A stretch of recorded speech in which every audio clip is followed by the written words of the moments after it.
Marty and I kind of conjured up this way to potentially perform as a two-piece using more of electronic type stuff. And so we just kept playing, writing songs, and then came out with Hunterchild. We focused mainly on what it was that we had and what we could do. And it just kind of naturally happened because like that's kind of who we are anyway. So it was something we'd done before. Like we knew that we could do it either way. We knew there was going to be some differences in sound, but that was just part of that's just what happens, you know. In trying to start the band as just a two-piece, it just made natural sense for us to use a lot of electronics and keyboards and drum machines to be able to make a bigger sound as just two people.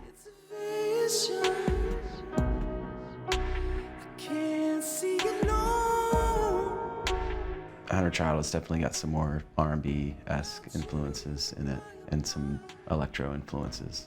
Some 80s and 90s influence in there, a lot. Sade, Depeche Mode. Yeah, for sure. Prince. I mean, as far as big commercially, you know, type influences. The accessibility of music making is great it's helped us to make music somewhat economically.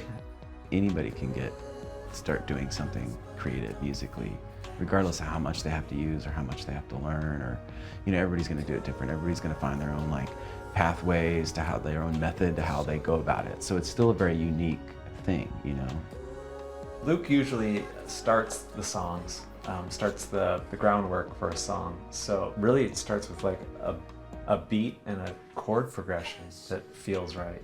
And you start hearing, I think we both start hearing overtones and melodies in that aren't there yet. Yeah. But you can sense they're wanting to come out. There's no one method every time, but there has to be like that initial, like the music or the progression or something in the rhythm, like makes you want to move, it's activating something. I'm hyper melodic, so I don't need a lot of music to write a lot of melody. I almost like that challenge. I almost like to keep it 3 chords here and these 4 chords here, and like I want to let my mind just go like nuts. I think the simplicity of a synthesizer kind of can allow creation from the start from a novice. I think being able to play a synthesizer and make a really huge sound with one finger, it sounds great. I learned music through piano, and I think that's what I like about the keyboard, the synthesizer. It's an expansion of the piano in the sense, but it's also an expansion in atmosphere. And nowadays you can get a lot of the same sounds from a guitar and a synthesizer both, you know. It's just, you know, there's no limit. We're lovers, but I don't think that you know it yet.